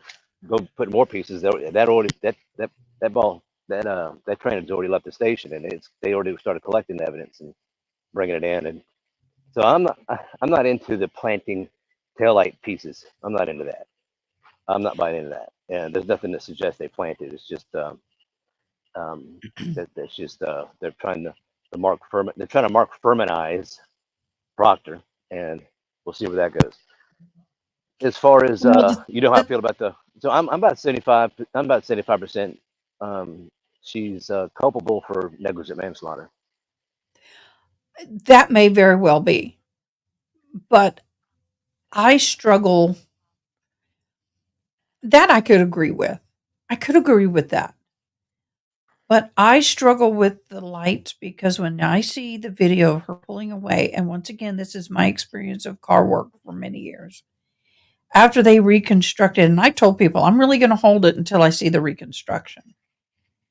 I'm not, Oh, whether they the planted it or accident not, reconstruction. that's not what I'm fussing about personally. I'm discussing everything because of what I do, but personally, the biggest thing for me is when they put that tail light back together, it I could see why they thought it was a crack. I really can. But um I just don't. There's too many things that aren't explained. The injury on the back of the head, they haven't even touched it. Well, the ME's got to do that. He's got to do that, and he's got to do that to the satisfaction um, of the jurors, to that beyond a reasonable doubt that we take everything else in a fact, because they keep saying the cops set her up, but the cops weren't out there making her down 9 cocktails in 2 hours. They weren't the one that they weren't involved in her leaving him at the place and going home. They weren't involved with her waking up, freaking out, calling everybody in the world saying John is dead. The cops had nothing to do with Mhm. that. That was her. This is all Karen's actions. Calling people at 5 o'clock in the morning and said, "Oh no!" Instead of saying, "Oh, my boyfriend's been he's not home yet," he didn't rather just call one person. He calls everybody. Wakes up almost half the town of Canton, freaking out, running around, and claiming he's dead. I mean, so that's that's just her actions to me indicate that someone who was smashed out of her mind, got a little crazy on the road. Maybe he probably went after her to stop her from whatever, from leaving or whatever, and she started hauling ass backwards, and he slipped and tried to get out of her way. Like this crazy, what the fuck? He gets popped, and it looks like it was an accident, and she didn't mean to, but I think she went home because she was gored out of her mind, and then a couple hours later, she hadn't slept, still in the same clothes because she's freaking out the whole time. And about four or five, she's like, I got to do something. And rather than just call one person and say, hey, I'm a little concerned, but my boyfriend's not home yet. Maybe he's on somebody's couch. I just want to find him. Nope, not her. She she wakes up everybody freaking out, you know, yelling and screaming, and you could hear her yelling. She went from full on, she was full on panic mode before she even knew that he wasn't or what that he was or wasn't okay. I did agree with that in the beginning. That is one thing that I said. I didn't understand the panic mode, and of course, on the opposite side of the coin was there's very few people that saw her like that, and they're all saying the exact same thing. Either she did or she didn't, and so we'll have to see how things line up with the defense. We'll have to see what happens. I think Monday is going to be a big day. I think either it's going to be a big day or a big bust. One of the two. So you think the thumb drive? So what do you think's on the thumb drive? You think those are ring videos from the house, or do you think that's side report stuff that the prosecution left out? That thumb drive may be what the feds did their own investigation and they handed both sides 100% of everything. Okay. And so it very well may be that it's the feds evidence and there may be video images that they collected. I mean, the way it was presented, it leads me to possibly entertain the thought and believe that it's videos that contradict what the prosecution is putting on. As to how much, as to how damaging it is, we won't know. But if If I'm it's the not videos and if it isn't something big that is going to just knock the prosecution backwards, then it's going to hurt the defense. Let's Yeah. see. Andriel says Jen McCabe's testimony didn't make sense at all. Either she's lying through her teeth or she's the worst friend in the universe. Well, Jen McCabe got what she's been Huh? through the last 2 years. How is she going to find a friend? She's been through the past 2 years. She's going to be very scorned, very bitter. Um, thanks to people like Turtle Boy and those guys working with Karen Reed, to go after their family, their friends, the whole group in a small town like that. Well, see, I have to say, you may not know this, but I lost my husband to prison, and Oh he yeah, you was told me. a professional that everybody knew, pretty much everybody knew, Hmm. and I was treated far worse than her. I can understand how difficult it can be, Yeah, you told me, and you but handled it in a very professional and a very calm way, and she's not, but we're all cut from a different cloth. well, that's So what I was going to say is that we all handle things differently. I've had a lot of things in my life that have hit me very difficult and very hard. And if I don't think if I'd not gone through some of those things, that it would have prepared me to be able to handle what I had to handle with my ex-husband. yeah, But it's easy for us to sit here and judge. And one of the things that I said in one of my last couple of lives is that um, we have to remember that in the end, John O'Keefe lost his life, and he was an honorable man. He took on the big responsibility of raising two children that were not his own, and then he gets in a relationship, and to me, this doesn't make any difference whether guilt or innocence, but she didn't want kids. She's taken on a huge responsibility, and it's very difficult. Blended families, I don't care how you slice it, are difficult, but this is a blended on top of a blend. It's Yes, I not don't like a think any of that father came with into two children play. who were divorced. Yeah, those are all good points, but I don't think any of that came into play on what happened that night. I think she was so smashed that she I'm wasn't not even saying it did. that she What I didn't. am saying is how everybody's handling this Oh yeah, yeah, and I see. how, No, I know. Yeah, yeah. But I think that there's a lot of venom because of supposedly things that Karen Reed may have said in time of frustration and struggle. And it's different when you don't give birth to children and raise them of your own, and yeah, all of a that should be sudden, boom, eight and that shouldn't be 10-year-old is held. in your lap. Yeah, that should be held against her. And hope and uh, those really shouldn't come in. Those kind of comments and things like that. I think unfortunately they're going to because it goes to motive, and I don't like it because I don't see this as a second degree. I don't see this as a motive. Mm-mm. I see it as an accident.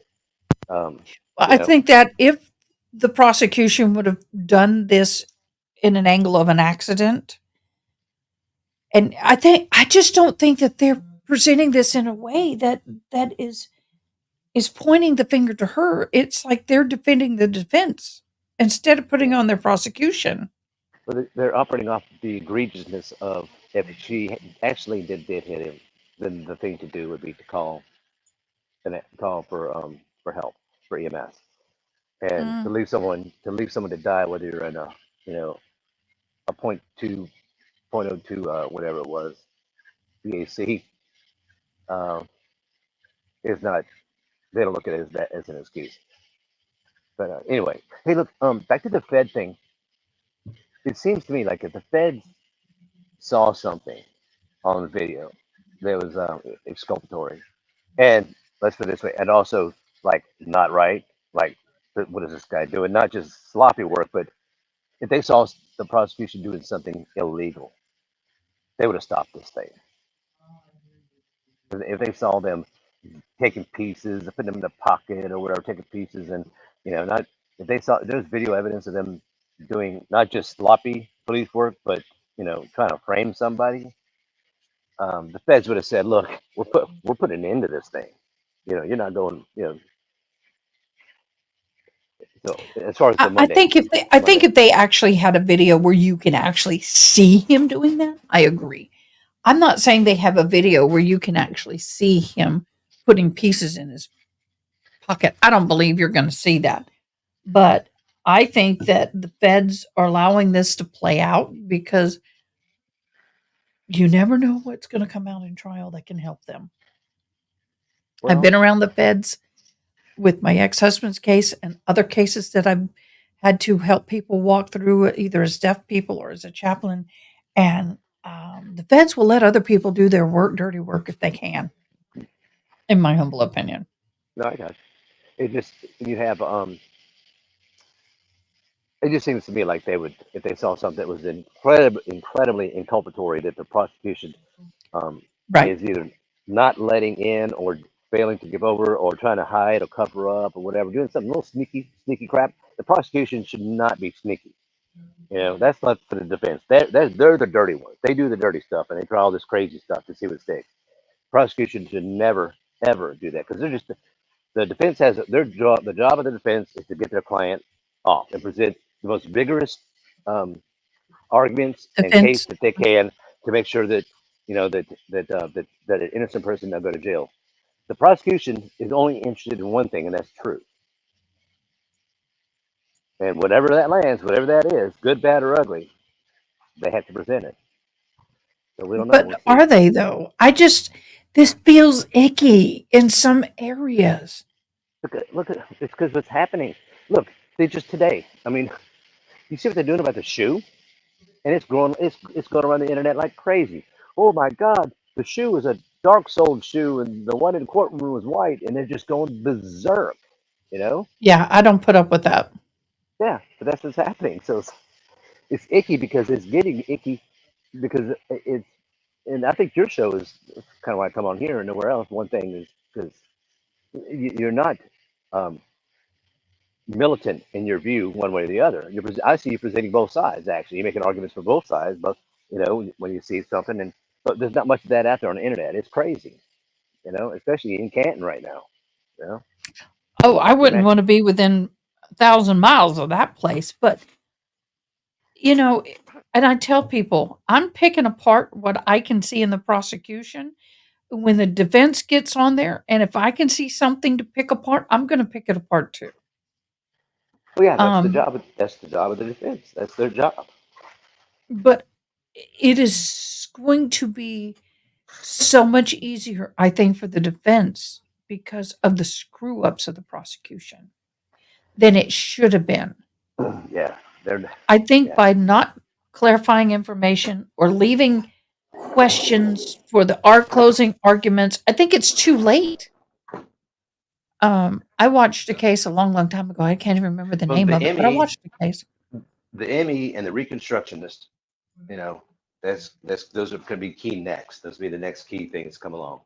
The medical examiner, and then the accident reconstruction. If they can't prove to the jury, and I mean really prove to the jury that look, this is what did it, and here's why, how things line up, um and and this is not a dog bite. This is not an ass whooping on the lawn. This is from this vehicle, and here's why. Here are the pieces. I've looked at it, and I have 30 odd years experience in accident reconstruction. I've seen everything from hit and runs. I've seen every kind of hit person, you know, that you can think of. And So explain to me this. I've seen a lot of dog bites. I was a dog groomer for years, been bit. My arms show it. I have all the little marks and some big ones. Explain to me two things. Blood flows straight down. well, if he He was got hit, standing up when that blood came down. And then well, the like I said, marks the on the arm, those are not abrasions. Those are punctures and puncture and pulls. I also well, said it could be the drinking glass that was broken, that he got in a fight with somebody and that glass could have caused it. I'm not 100% set on the dog, but everybody else is. let's see. First things first, the blood. Okay, it very well could be that he got hit, and like I said, the accident reconstruction and the ME are going to explain all this. It could be that he got hit, knocked his head on the curb, got up, and said, "I need to get to the house." He only made it 10 feet and collapsed. Exactly. As far as the dog, if you were bitten by a dog in the wintertime in a long sleeve shirt, you're going to have dog DNA on that shirt. It's there's no doubt about it. You're gonna, I mean, How did the pig especially, DNA get there then? what's that? They I have no found idea. pig DNA on his shirt. I have no idea. They're gonna explain that's a goofy situation, but I I'll wouldn't. explain it to you. There is a Well, case where pig DNA was found on a victim and they were so claiming it was a the dog. dog ate food.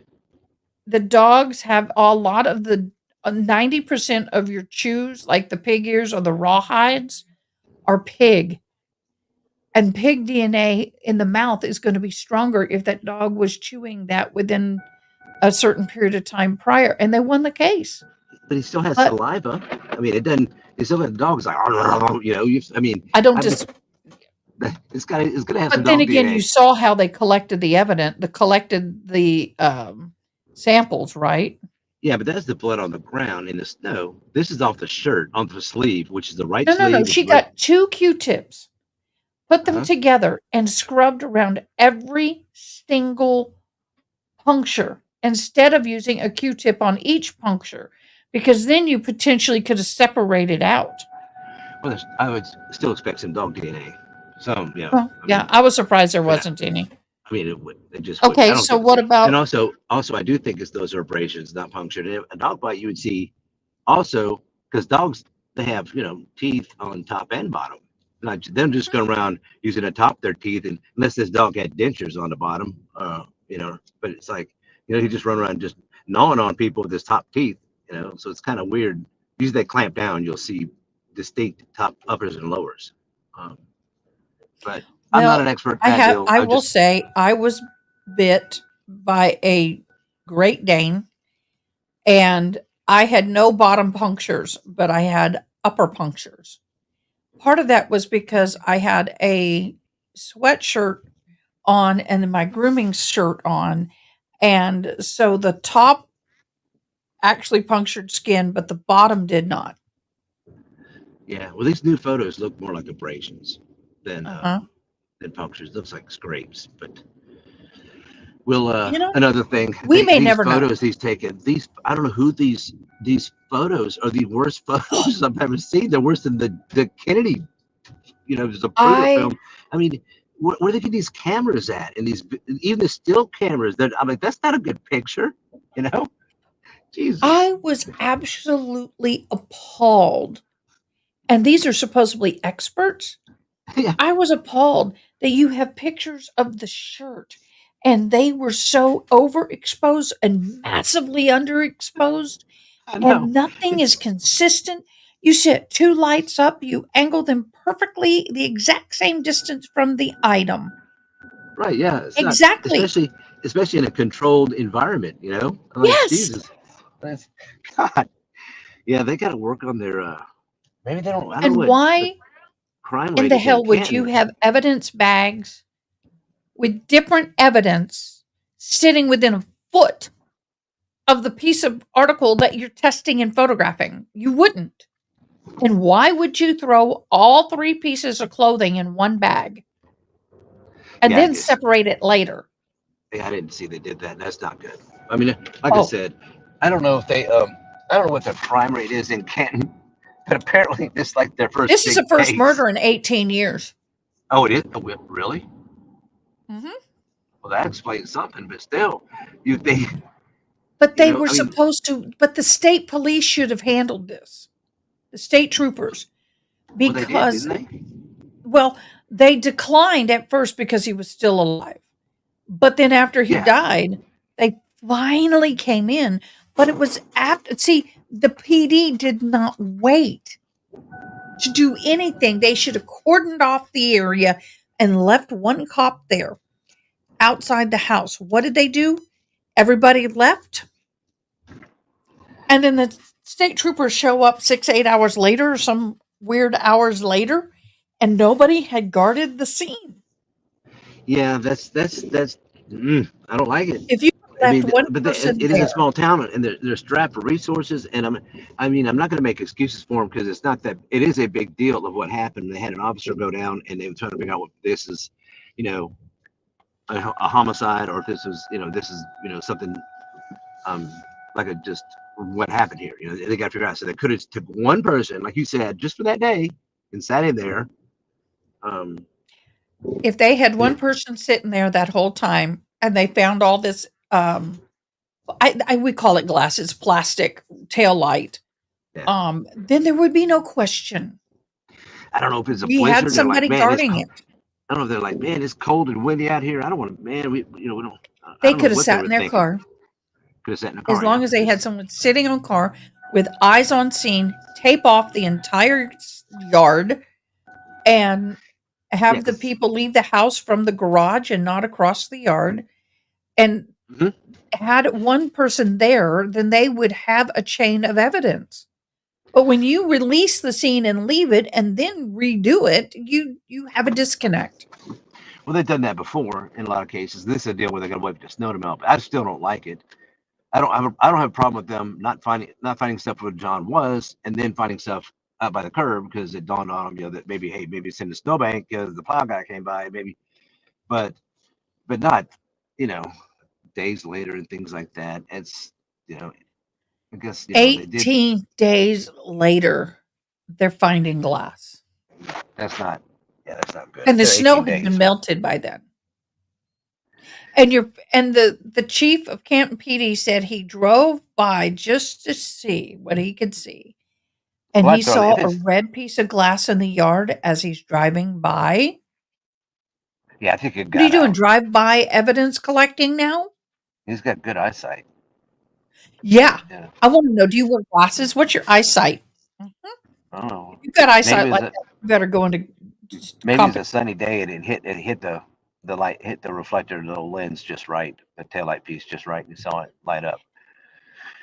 It's But possible, but I just think that the way it's being presented by the prosecution, even if it was true, is creating more doubt in people's mind than belief, and that's how they're losing the case.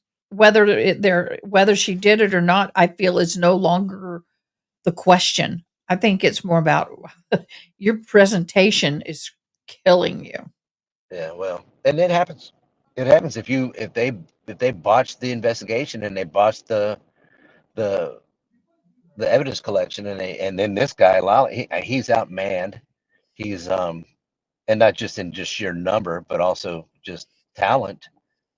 Communication skills are not there. He's not a he's not that kind of attorney that's a killer that really he knows that he'll make a good point and you won't notice because he'll put you to sleep while he's making the point so the jurors don't hear it.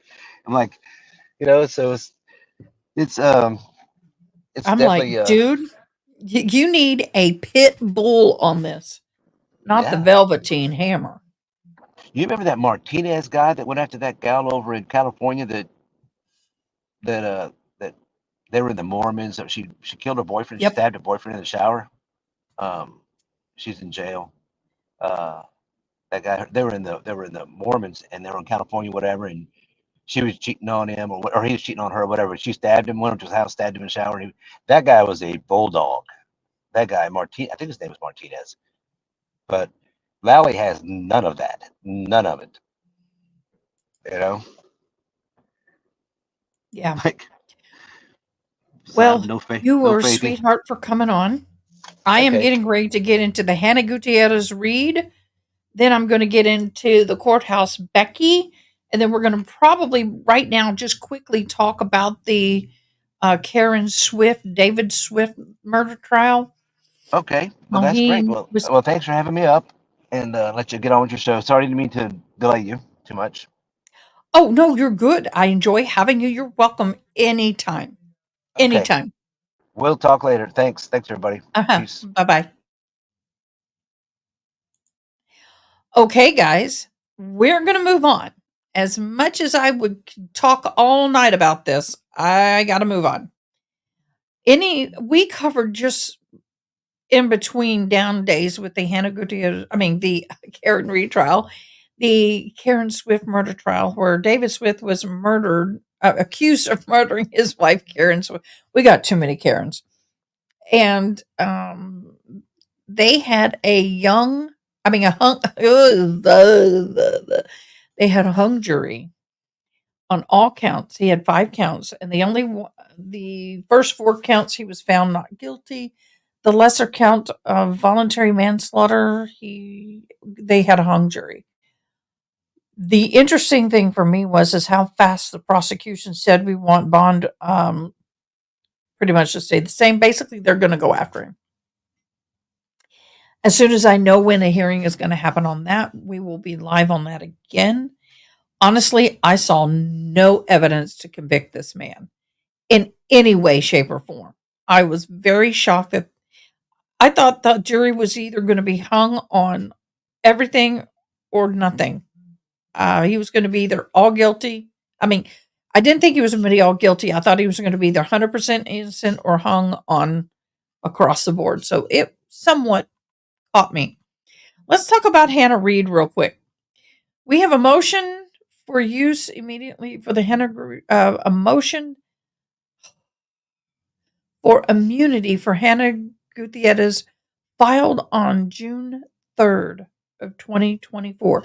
That was the document I was looking for and couldn't find. The state is trying to force Hannah Gutierrez to testify against Alec Baldwin trial. Hannah Gutierrez is now on both the defense and the prosecution witness list for that trial. There is an agreement between Baldwin's defense team and Gutierrez's defense team stating that they can share the information with one another in regards to the trial is something that both clients must have agreed to. I'm not going to go into this very deep, but this is one, but I just can't see how this will help Hannah Gutierrez for her to testify in his trial. She is in the process of appeal, and she has another case open against her for bringing a gun into a bar. I think if she testifies that this is going to royally hurt her for her appeals. Now, it's my understanding that um she was called to testify at a pretrial hearing and she pled the fifth. And go for it. Oh. Okay. Um the tire, yeah, back to the David Swift. The tire's the only thing they had, but I totally disagreed with the prosecution side. The defense side witness, I totally agree with. You can't take the tire, and a nail will puncture easily, but a screw, if it punctures and it doesn't screw on the inside, it's going to flare out. You're going to see the when it punctures, the rib of the screw is going to collect pieces of that rubber and it's going to deposit here. Well, as it screws in, it's a clean on the inside and the tire's going to kind of mold around the screw. I think that was the biggest damning piece of evidence in that trial.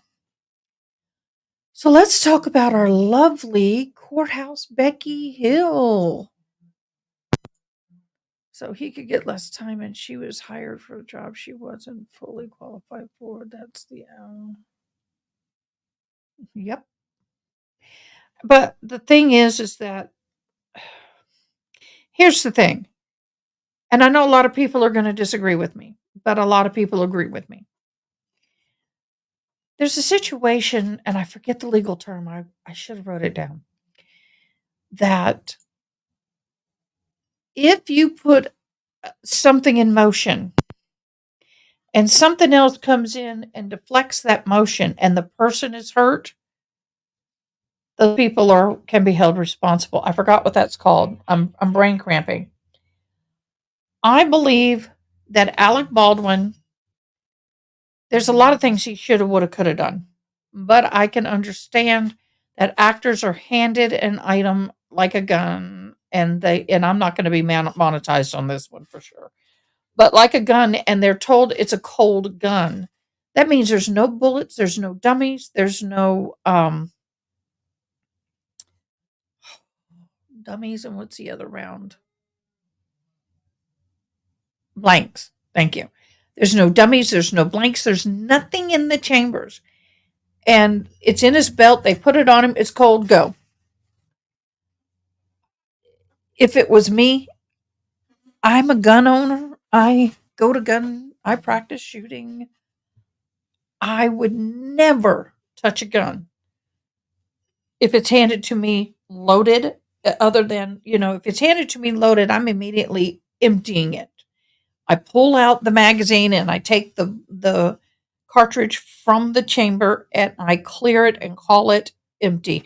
And then if I hand it to my son, he's 24. If I was to hand one to him, I have taught him it's his responsibility, even though I've cleared it in front of him, to pull it back the chamber and look and make sure that it's empty and the butt and make sure there's no magazine. It is everybody's responsibility to make sure it's empty. However, is too cocky, he wouldn't have listened to anyone. You know what? Just because you're cocky SOB doesn't mean that you're guilty. And we've seen that in a lot of things. But Hannah was responsible. That was her job. It was 100% her responsibility to ensure that there were no bullets on set live. They could have the two different kinds of dummy rounds and the I cannot remember the other word tonight. But it is her job, her responsibility. She was too young, too eager, and she shouldn't have taken that position. Now, you're right. You assume every gun is loaded even when it's not. You never point the gun at anybody. And what were they doing on set? Yes, she was guilty. I am at a crossroads with Baldwin. I need to see the trial. I can't say one way or the other. I don't know what he knew, what he didn't know, but I'm just saying many of actors have come up and said, dude, when the prop and the armor come up and hand me something that's a weapon and they call it cold and they call it safe, then I'm not thinking twice about it. I'm thinking about what I have to do. I trust them implicitly. That's why they're there. I, so it was a hot mess. So let's get to this situation with her. Okay. May 14th of 2024, Hanna Gutierrez submitted a pretrial interview. Oh, I didn't finish this. And asserted her Fifth Amendment privilege to um, all the questions. The state has tried to force the questions, and Hanna Gutierrez are like, yeah, not going to happen. So the court on Becky Hill. I almost forgot about her, actually. No such luck. She's still here, and the saga continues. The South Carolina Ethics Commission said Wednesday it had found probable cause to 76 different indictments and believed that the former Court County Clerk Becky Court of Clerk Becky Hill repeatedly misused her position to enrich herself and promote her book that she wrote on the Alex Murdaugh trial. The 76 different ethic complaints against her have been forwarded to the state attorneys general. Now, the state attorney general may or may not act on these complaints. For sure, probably by the end of this year, he will not. But there are two complaints that he could possibly.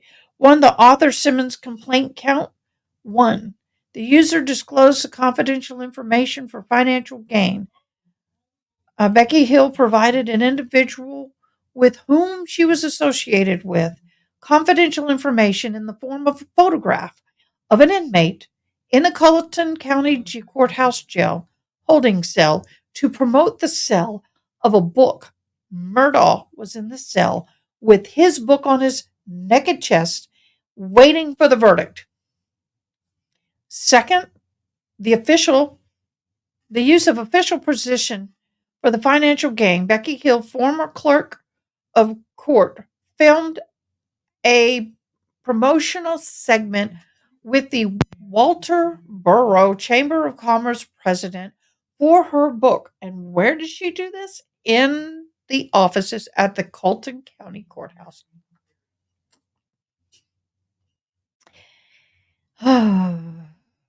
Okay. I'm not reading all 79 counts, but I'm going to read some of them.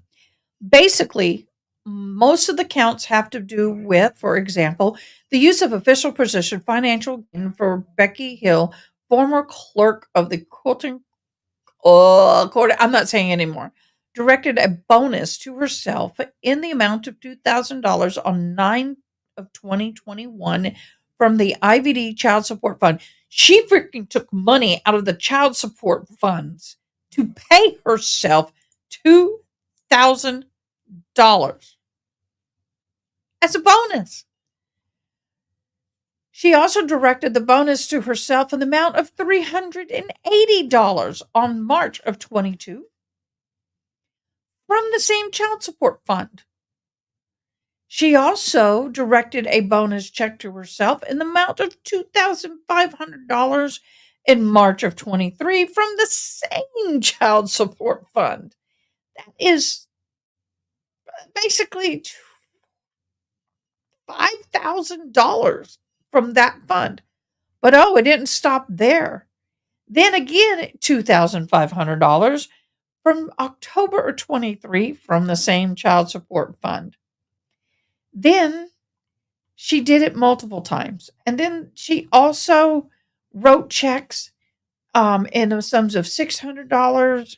Let's see, issued a check amount of $600 In that check, she spent $110 for meals for the clerk or court employee, which is a violation. She bought Easter goodies for the staff out of that money. It was a violation. Mother's Day goodies, a violation. Mother's Day gift cards for the staff, on and on and on and on, for the tune of over $20,000.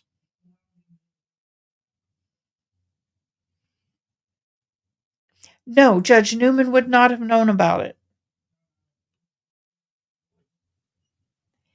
I don't think he would have known about it because he doesn't handle the bookkeeping.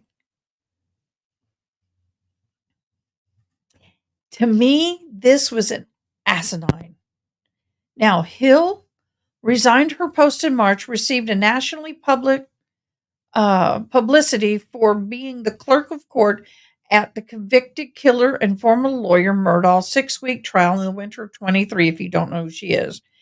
She wrote a little quickie book, Behind the Doors of Justice. Now she needs to write how to get behind the doors of justice, because she's probably going to end up there. The book was withdrawn from publication several months ago. Why? Because she admitted plagiarizing material from the BBC reporter who wrote an in-depth story about the case. Hill also directed hundreds, if not thousands, of dollars to go for things like candy, tea, lemonade, office parties, Lori's 50th birthday party, brunch snacks to her staff. One complainant said the other complainant said that the public money went for alcohol drinks, dog food, dog bones, and a dog bed.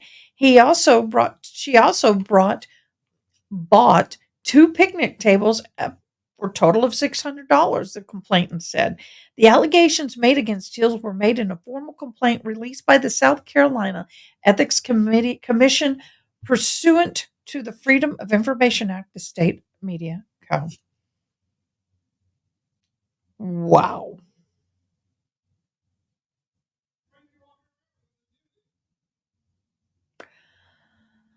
I was upset. I agree with you 100%.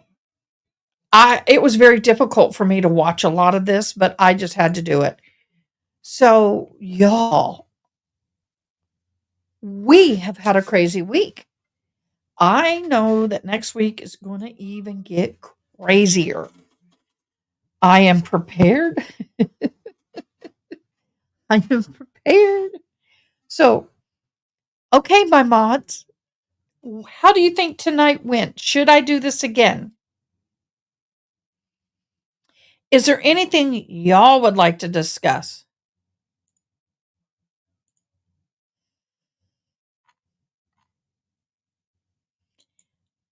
Was it?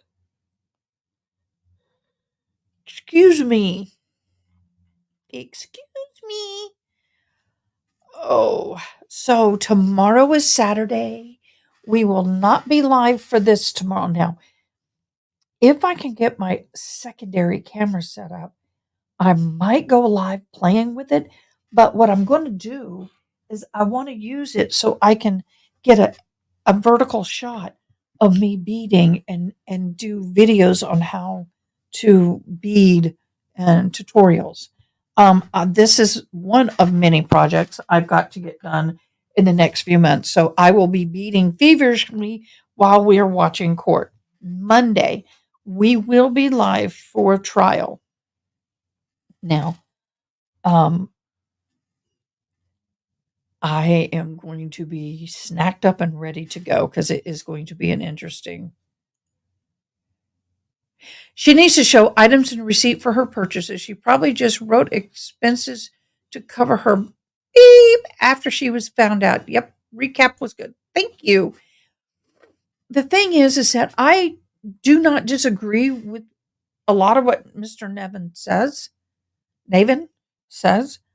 However, as a if I'm sitting there as a juror, there's a lot of holes.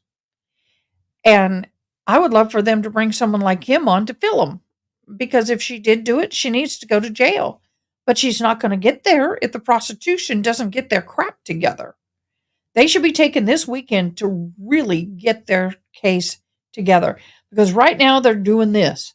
They're going all over the place. I feel the order of witnesses they have for the Karen Read trial has been really confusing and really not in an order that's helping them with the jury.